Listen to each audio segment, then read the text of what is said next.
অরুণোদয় প্রকল্প থেকে বঞ্চিত হচ্ছেন প্রকৃত সুবিধা প্রাপকরা। অভিযোগ বিধায়ক খলিলের। অরুণোদয় প্রকল্প থেকে বঞ্চিত হচ্ছেন প্রকৃত সুবিধা প্রাপকরা, এমন অভিযোগ বিধায়ক খলিল উদ্দিন মজুমদারের। তিনি বলেন, কাটিগড়ায় প্রায় ২৭,০০০ সুবিধা প্রাপকের মধ্যে মাত্র ৫,৩০০ জনকে বিধায়কের কোটায় স্থান দেওয়া হয়েছে। এ ব্যাপারে তিনি বিভিন্ন অভিযোগ তুলে প্রকৃত সুবিধা প্রাপকদের তালিকায় স্থান দেওয়ার দাবি জানিয়েছেন। Bureau report, Barak vision. প্রকল্প যেটা সরকারে দিচ্ছে, এখানে গাউসভা যেটা হয়েছে, গাউসভা বহুত মানুষ বঞ্চিত হয়েছে। কারণ প্রায় ২৭,০০০-এর উপরে আমরা এখানে কাটিগড়ার স্যাংশন হয়েছে, পুরানা সব রইয়া আর কি। কিন্তু আমরা ৫,৩০০ কোটা দেওয়া হয়েছে এমএলএ হিসাবে সিলেকশন করা লাগে। তো আমরা প্রথম যেটুকু ৬০ জন মেম্বার দেওয়া হয়েছে, আমরা রিকোয়েস্ট করতাম যে মেম্বার দেওয়া হয়েছে গভর্নমেন্ট তরফ থেকে দুজন দেওয়ার লাগে, কিন্তু দেওয়াকে দেওয়া হয়েছে একজন, লাস্ট সিদ্ধান্ত দেওয়া হয়েছে একজন দেওয়ার লাগে। কিন্তু পরবর্তী দেখা যায় ২৪৯টা পিএস আছে, মধ্যে দেখা গেছে ৮০-৮৫টার মধ্যে আমরা সেন্টারের মানুষ মেম্বার দেবো।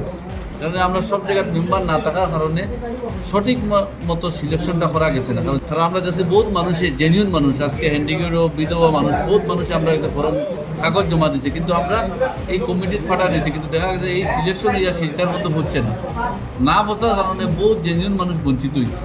আমরা বহুত দিন থেকে ট্রাই করছি, প্রায় ২-৩ মাস থেকে গার্জেন মিনিস্টার থেকে লইয়া আমরা ব্লক মিনিস্টার ডিসির লোকে যোগাযোগ করছি, এবং আমরা কিছু লিস্টও দিয়েছিলাম যে হ্যান্ডিক্যাপ এবং বিধবা যারা মানুষ এরা পাওয়ার লাগে। কিন্তু এরা আজকে দেখা যায় এরা জেনিউন মানুষের কিন্তু আজকে গাউসভার নাম না থাকার কারণে এরা মানুষ বঞ্চিত, এবং আজকে আমরা লোকে যোগাযোগ করে আমরা সম্ভব নয়।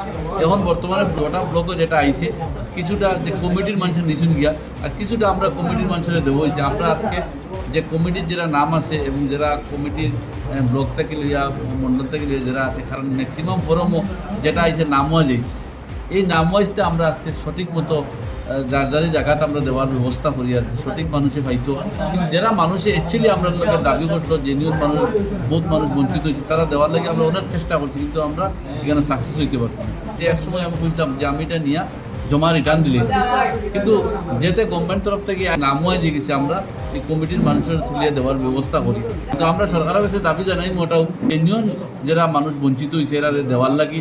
এবং আমরা এইটার মাঝে একটা রিকোয়েস্ট করছি সবরে, যে কোনো পয়সার ম্যাটার, কোনো মানুষের যদি কোনো পয়সার ম্যাটার কোনো চিন্তাধারা করে এরকম কোনো ব্যবস্থা না দেওয়ার লাগে, যদি কোনো পয়সা হয় আমরা লোকে যোগাযোগ করতো এবং ব্লকও যোগাযোগ করুক এবং লাগে ডিসি অফিসে যোগাযোগ করতে পারবো। আজকে অরুণোদয় নিয়ে যেভাবে আমাদের বিধায়কের সঙ্গে আমি বলবো ছেলেখেলা করা হয়েছে, কেননা যেখানে ২৭,০০০ অরুণোদয় দেওয়ার কথা সেখানে আমাদের মাননীয় বিধায়ককে ৫,০০০ দেওয়া হয়েছে। এটা অত্যন্ত দুর্ভাগ্যজনক। আজকে অনেক দিব্যাঙ্গ যারা মানুষ আছে, আজকে অনেক যারা হ্যান্ডিক্যাপ মানুষ আছে, ওনারা বঞ্চিত হচ্ছে। তাই সেদিকে লক্ষ্য রেখে মাননীয় জেলা শাসকের দৃষ্টি আকর্ষণ করে বলছি যে আমাদের বিধায়কের যে কোটা, সেই কোটাকে যাতে বাড়ানো হয়, যাতে সাধারণ মানুষ এই অরুণোদয় পায়, সেই আশাটুকু আমি রাখছি।